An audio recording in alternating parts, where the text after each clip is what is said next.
primeiro quadro a gente viu lá, né, que através da experimentação simples, Francisco Ruedi foi responsável por derrubar a ideia de geração espontânea a nível macroscópico.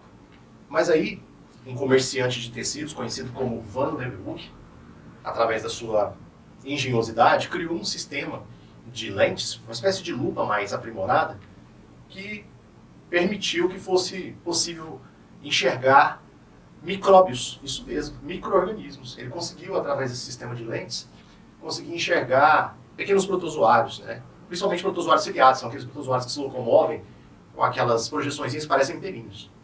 Bom, olha só como é que era a lupa que ficou conhecida como primeiro microscópio. Você tinha aqui, ó, uma chapa metálica com um suporte.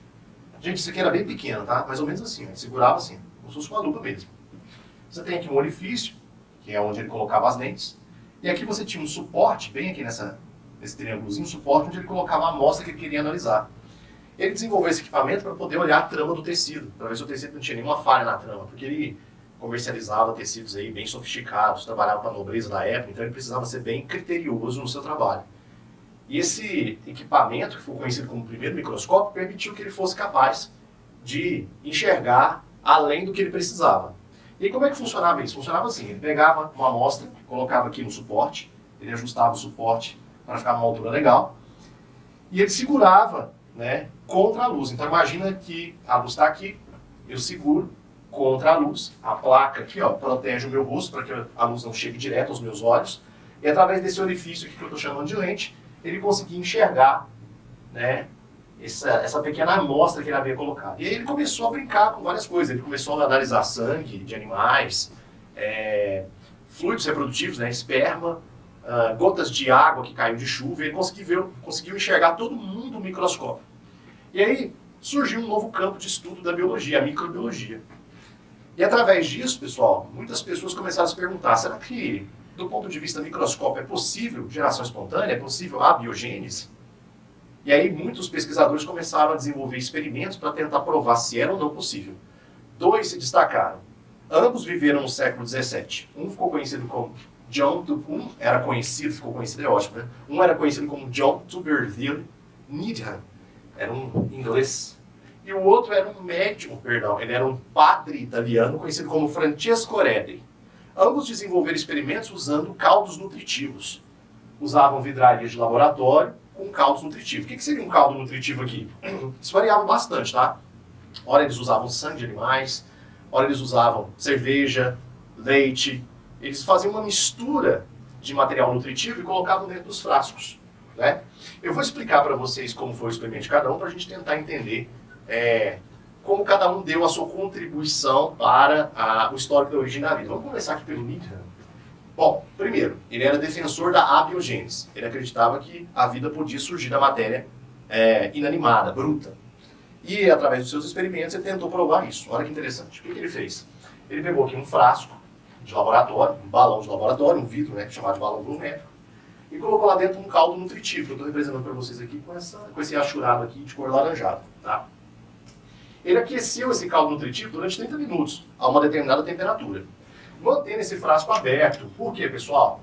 Para entrar em contato com a famosa essência da vida, né? O sopro vital, pneuma, que acreditávamos estar contido aonde, pessoal? No ar, beleza? Após esse aquecimento, dentro de uma determinada faixa de temperatura, ele deixava essa solução nutritiva, esse caldão nutritivo, descansar por um tempo. E aí ele vedava o frasco aqui com uma rolha. Promoveu aqui uma vedação com uma rolha simples. Passado algumas horas, alguns dias, ou mesmo semanas, ele percebeu uma mudança na cor do caldo. O caldo mudou de cor. Ao levar um pouco isso aqui para o microscópio para analisar, não mais esse, viu, pessoal? Esse aqui foi o primeiro. Depois desse vieram outros mais sofisticados. O pessoal da engenharia aí da época resolveu aprimorar esse microscópio para adaptar às necessidades científicas da época. Fechou? E aí o que acontece? Ao levar um pouco dessa solução nutritiva, ele constatou a presença de micróbios. Um detalhe interessante. Quando o Leeuwenhoek, muito difícil de dizer, né, pessoal, um holandês, ele viu micróbios pela primeira vez, ele não viu micróbios muito pequenos não, tá? São maiores, né, protozoários, células maiores do sangue. Ele denominou esses micróbios, micro-organismos, de animáculos. Ele chamou esses carinhas de animáculos. Hoje nós usamos uma designação diferente, né? Usamos a designação micróbios ou micro-organismos. Eu prefiro usar a palavra micro-organismos. E ele percebeu aqui, voltando para o Nietzsche, no experimento do Nietzsche, ele percebeu que havia atividade biológica. O que ele constatou? Que mesmo após o aquecimento do caldo nutritivo, né, que eliminaria qualquer tipo de contaminação, se o caldo foi previamente contaminado, com esse aquecimento durante um intervalo de tempo, isso destruiria qualquer atividade biológica aqui. Mas por conta da renovação do ar, porque o frasco estava aberto, houve então o quê? O contato do caldo nutritivo previamente esterilizado com o princípio vital, sopro vital, pneuma, que forçou, né, na verdade, estimulou o caldo a produzir micróbios, que eu estou chamando aqui de atividade biológica. Interessante, não é? O experimento foi muito criticado na época. Por quê? Alguns defendiam, né, principalmente aqueles que eram contra a geração espontânea, que o tempo de aquecimento era muito baixo. A temperatura de aquecimento era muito baixa. E se porventura o tempo e a temperatura de aquecimento fossem ideais, provavelmente ia acontecer uma contaminação do caldo no momento da vedação. Então vários cientistas fizeram o quê? Fizeram seus trabalhos para provar que estava o quê? Estava errado. E um deles se destacou, o Spallanzani, que foi um contemporâneo de Nietzsche. Ambos viveram no século XVII. O que o Spallanzani fez? Ele fez o experimento usando duas variáveis, vedação e tempo de fervura. O que ele fez? No primeiro experimento, ele colocou aqui no frasco, no vidro laboratorial, uma solução nutritiva, né? Como eu falei para vocês, variava bastante, podia ser sangue de animais, podia ser leite, podia ser cerveja, misturava, fazia aquele caldão nutritivo. Colocou aqui dentro e vedou com o quê? Com uma rolha. Ao vedar com a rolha, ele submeteu, né, diferentes frascos, aqui eu desenhei um, mas eram diferentes frascos, tá? A tempos diferentes de fervura, de aquecimento. Bom, alguns frascos ele ferveu, estou representando isso aqui pelo triângulozinho, aquecimento do triângulozinho. Ele aqueceu o frasco por 10 minutos. Um outro conjunto de frascos ele aqueceu por 10 horas, ou seja, ele ampliou bastante o tempo de fervura. E depois que ele levou isso aqui para o descanso, passaram alguns dias, semanas, mesmo meses, ele percebeu a atividade biológica nos dois grupos de frascos, tanto nos que foram aquecidos por 10 minutos, quanto naqueles que foram aquecidos por 1 hora. Ou seja, ele constatou que, provavelmente, no que tinha menor tempo de aquecimento, os micróbios que existiam aqui, já previamente existiam aqui, já estavam contidos na solução, permaneceram vivos porque o tempo de aquecimento foi insuficiente para matá-los. Já naqueles frascos que ele aqueceu durante mais tempo, por 1 hora, ele constatou que provavelmente a vedação foi ineficaz, permitiu a contaminação do caldo. Então ele repetiu o experimento agora fazendo uma vedação diferente.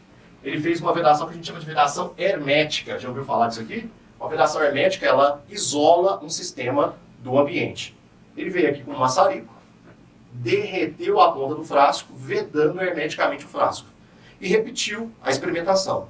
Com um conjunto de frascos, ele ferveu o caldo nutritivo por 10 minutos, e um outro conjunto de frascos, ele ferveu o caldo nutritivo por 1 hora. O que ele observou? Nos frascos que foram aquecidos por 10 minutos apenas, passado algum tempo, ele percebeu a atividade biológica, constatando que o tempo de fervura foi insuficiente para matar os micróbios. Já nos frascos que foram aquecidos por mais de 1 hora, ou 1 hora ou mais, ele percebeu que não havia atividade biológica, ou seja, não teve contato com o ar. Se não teve contato com o ar, provavelmente não teve contaminação, e aí a solução nutritiva ficou livre de atividade biológica. O experimento foi muito criticado, principalmente por Nietzsche. Pelo fato dele ter vedado aqui hermeticamente, ele tirou o contato com o ar, que contém a essência para a formação dos seres vivos, a pneuma, a força vital, o sopro vital. Então ficou essa briga, essa discussão durante muito tempo, né? É o ar responsável por gerar a atividade biológica ou há micróbios no ar que contaminaram? O que está acontecendo aqui? Durante quase um século essa discussão se arrastou. Até que lá no século XIX, a Academia Francesa de Ciência oferece um prêmio para quem pôr fim aqui nessa briga. E quem ganha esse prêmio é um cara que vocês conhecem bem na história, conhecido como Louis Pasteur, ou Louis Pasteur. O cara da pasteurização, o pai da microbiologia. Eu vou apagar o quadro e mostrar para você o experimento que ele elaborou. Brilhante, para você entender como é que ele pôs um fim nessa ideia de geração espontânea, mesmo no nível microbiológico ou microscópico.